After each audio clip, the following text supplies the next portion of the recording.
नमस्कार साथियों, मैं शिखा सक्सेना। आओ सीखे शब्दों के अर्थ में मेरे YouTube चैनल पर आप सभी का स्वागत अभिनंदन हार्दिक अभिनंदन करती हूँ।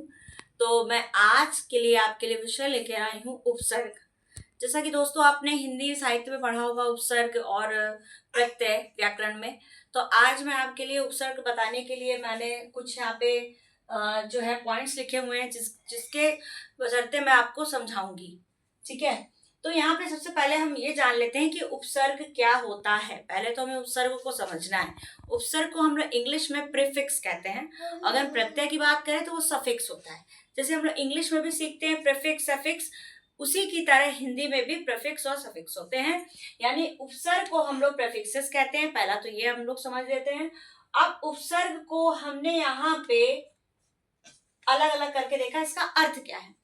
उप माने होता है समीप, जैसा कि संस्कृत में भी हम लोग पढ़ते हैं। उप माने समीप, सर्ग माने सृष्टि करना। ठीक है, अर्थात मतलब किसी शब्द के समीप आकर एक नया शब्द बनाना। ठीक है, तो वो हमारा हो जाता है उपसर्ग। उपसर्ग क्या होता है, वो किसी भी शब्द के पहले आके यानी आदि या प्रारंभ में लगता है, उसी को हम लोग उपसर्ग कहते हैं। वो नया शब्द बनाता है, वो हमारा उपसर्ग कहलाता है। तो उपसर्ग के लिए हमने यहाँ पे देखिए लिखा हुआ है, जो संस्कृत के उपसर्ग होते हैं उनकी संख्या 22 होती है। हिंदी के उपसर्ग होते हैं उनकी संख्या 13 होती है। उर्दू और फारसी के उपसर्ग होते हैं उनकी संख्या 19 होती है। और अंग्रेजी के उपसर्ग भी होते हैं, ऐसे 8 या 9 होते हैं। ठीक है, तो अब हम यहाँ बात कर लेते हैं संस्कृत के उपसर्ग की।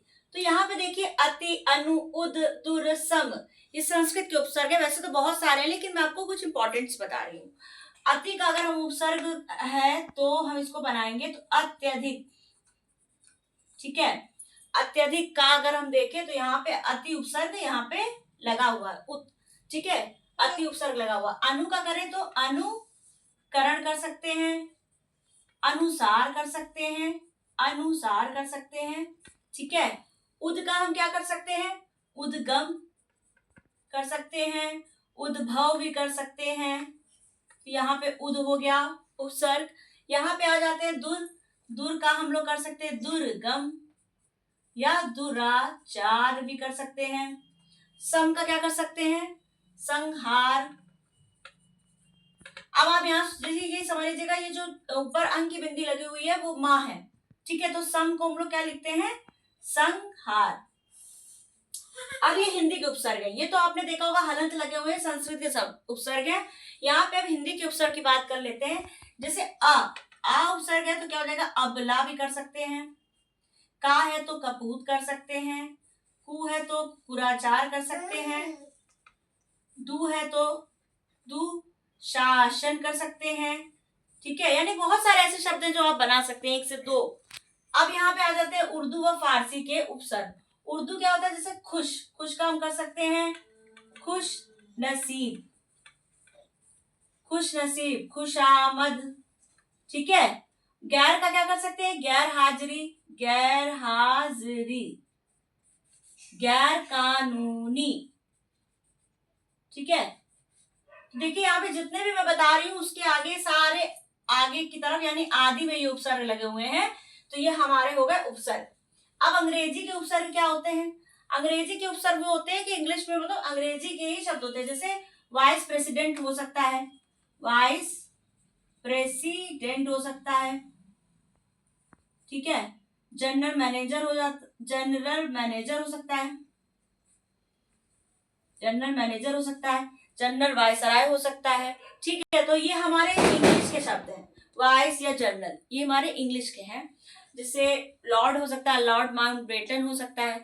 तो हम लोगों को ये बस ध्यान में रखना है कि ये उपसर्ग जो है इन कैटेगरी में डिवाइड है, संस्कृत, हिंदी, उर्दू, अंग्रेजी। ठीक है, और ये ही इन्हीं के अंतर्गत ये सारे उपसर्ग हमारे आते हैं। तो दोस्तों मेरा आपसे आशा है कि आज मेरे उपसर्ग वाले टॉपिक को आप समझ पाए होंगे। और उपसर्ग आपको जहां कहीं भी कोई कंफ्यूजन हो, मैं बार बार कहती हूँ कमेंट बॉक्स में आप जरूर लिखें। और आज के लिए मैं आपके लिए 2 शब्द लेकर आई हूँ, जिसमें पहला शब्द है वेदना। वेदना माने होता है पीड़ा।